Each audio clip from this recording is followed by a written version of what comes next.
ತುಕಾಲಿ ಅವರು ಮತ್ತೆ ಹಳೆ ರಾಗವನ್ನೇ ಸ್ಟಾರ್ಟ್ ಮಾಡಿದ್ದಾರೆ ಅಂತಲೇ ಹೇಳ್ಬೋದು. ಇಲ್ಲಿ ಸಂಗೀತ ಅವ್ರ ಮೇಲೆ ಅಷ್ಟೊಂದು ದ್ವೇಷ ಇತ್ತು, ಆಮೇಲೆ ಆ ದ್ವೇಷ ಎಲ್ಲ ಹೋಗ್ಬಿಟ್ಟು ಫ್ರೆಂಡ್ಸ್ ಆದರು ಅಂತ ಹೇಳಿ ಎಲ್ಲರೂ ಅಂದ್ಕೊಂಡಿದ್ವಿ. ಬಟ್ ಈಗ ಮತ್ತೆ ಹಳೆ ರಾಗವನ್ನೇ ಸ್ಟಾರ್ಟ್ ಮಾಡಿದ್ದಾರೆ ಅಂತಲೇ ಹೇಳ್ಬೋದು.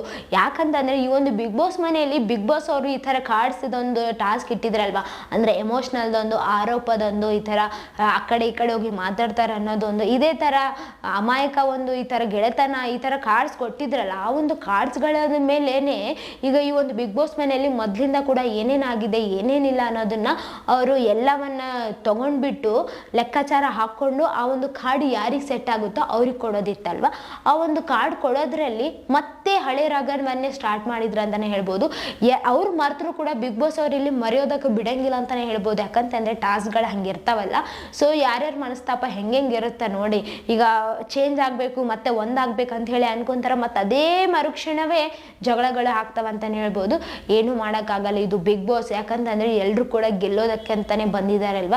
ಸೊ ಯಾರು ಕೂಡ ಇಲ್ಲಿ ಶಾಶ್ವತ ಅಲ್ಲ, ಅಂದರೆ ಇಲ್ಲಿ ಫ್ರೆಂಡ್ಶಿಪ್, ಇಲ್ಲಿ ಸಂಬಂಧಗಳೇ ಎಲ್ಲ ಇವೇ ಸಾಕಪ್ಪ, ನಮಗೇನು ಟ್ರೋಫಿ ಬೇಡ ಏನೋ ಬೇಡ ಅಂತ ಹೇಳಿ ಯಾರೂ ಇರೋಂಗಿಲ್ಲ ಅಂತಲೇ ಹೇಳ್ಬೋದು. ಎಲ್ರಿಗೂ ಕೂಡ ಈ ಸಂಬಂಧಗಳಿಗಿಂತ ಆ ಒಂದು ಟ್ರೋಫಿನ, ಒಂದು 50 ಲಕ್ಷ ರೂಪಾಯಿನ ಗೆಲ್ಲಬೇಕಂತ ಹೇಳಿ ಬಂದಿದ್ದಾರಲ್ವ, ಆ ಒಂದು 50 ಲಕ್ಷ ರೂಪಾಯಿ ನಮ್ದಾಗ್ಬೇಕಂತ ಹೇಳಿ ಆ ಒಂದು ಹಠದಿಂದ ಎಲ್ಲರೂ ಕೂಡ ಈ ಒಂದು ಗುರಿನ ಮರೀದೆ ಆಡ್ತಾ ಇದ್ದಾರಲ್ವ. ಸೊ ಈ ಒಂದು ಬಿಗ್ ಬಾಸ್ ಮನೆಯಲ್ಲಿ ಎಲ್ಲರೂ ಕೂಡ ತುಂಬ ಚೆನ್ನಾಗಿ ಆಡ್ತಿದ್ದಾರೆ ಅಂತಲೇ ಹೇಳ್ಬೋದು. ಆದರೆ ಇದು ವೈಯಕ್ತಿಕ ವಿಚಾರಗಳಿಗೂ ಕೂಡ ಒಂದೊಂದ್ಸಲ ಹೋಗುತ್ತೆ ಅಂತಲೇ ಹೇಳ್ಬೋದು. ಬಟ್ ಅದನ್ನು ವೈಯಕ್ತಿಕವಾಗಿ ತಗೊಳ್ದೆ ಅಲ್ಲಿಗೆ ಆಟ ಅಂತ ಹೇಳಿ ಅಲ್ಲಿಗೆ ತೊಗೊಂಡ್ರೆ ನೆಮ್ಮದಿಯಾಗಿ ಇರ್ಬೋದು.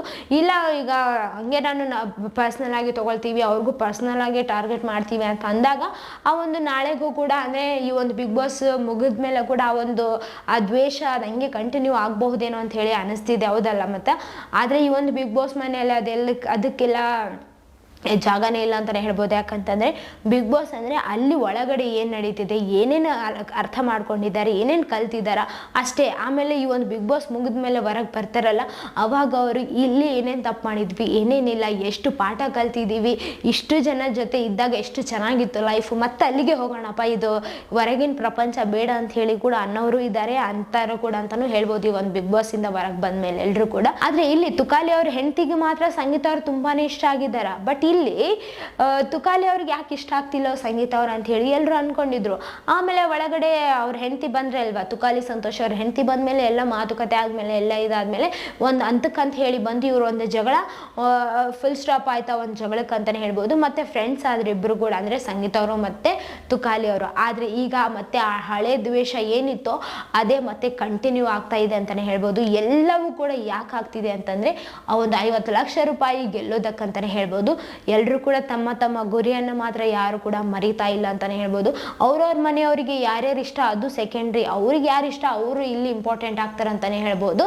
ಸೊ ಇವರ ಈ ಒಂದು ದ್ವೇಷ ಇಲ್ಲಿಗೆ ಸ್ಟಾಪ್ ಆಗುತ್ತಾ ಅಥವಾ ಕಂಟಿನ್ಯೂ ಆಗುತ್ತಾ ಕಾದ್ ನೋಡೋಣ. ಸಂಗೀತ ಅವರು ಕೂಡ ಈ ಒಂದು ದ್ವೇಷವನ್ನು ಮುಂದುವರ್ಸಂಗಿಲ್ಲ ಏನಂತ ಹೇಳಿ ಅನಿಸ್ತಿದೆ. ತುಕಾಲಿ ಅವರು ಕೂಡ ಇಲ್ಲಿಗೆ ಸ್ಟಾಪ್ ಮಾಡೋಣ ಅಂತ ಹೇಳಿ ಅವರು ಕೂಡ ಇಲ್ಲಿಗೆ ಸ್ಟಾಪ್ ಮಾಡ್ತಾರೇನೋ ಅಂತ ಹೇಳಿ ಅನಿಸ್ತಿದೆ. ಯಾಕಂತಂದ್ರೆ ಅವ್ರು ಮೊನ್ನೆ ಹೇಳಿದ್ರಲ್ವಾ, ಒಳ್ಳೆ ಹುಡುಗಿ ಅಂತ ಹೇಳಿ ಅವ್ರ ಮೇಲೆ ಒಳ್ಳೆ ಫೀಲಿಂಗ್ಸ್ ಬಂದಿದೆ, ಅಂದ್ರೆ ಒಳ್ಳೆ ಅಭಿಪ್ರಾಯ ಬಂದಿದೆ ಅಂತಾನೆ ಹೇಳ್ಬೋದು. ಆ ಒಂದು ಒಳ್ಳೆ ಅಭಿಪ್ರಾಯ ಏನು ಬಂದಿದೆ ಅದು ನನಗೆ ಕಂಟಿನ್ಯೂ ಮಾಡ್ಕೊಂತ ಹೋಗ್ತಾರೆ. ಈ ಒಂದು ಆಟದ ಟಾಸ್ಕ್ನ ಇಲ್ಲಿಗೆ ಬಿಡ್ತಾರೇನೋ ಅಂತ ಹೇಳಿ ಒಂದು ಭರವಸೆ ಇದೆ. ಸೊ ಕಾದ್ ನೋಡೋಣ ಏನಾಗುತ್ತೆ ಅಂತ ಹೇಳಿ. ನಿಮ್ಗೆ ಏನು ಅನಿಸ್ತಿದೆ ಕಮೆಂಟ್ನಾಗ ತಿಳಿಸ್ರಿ.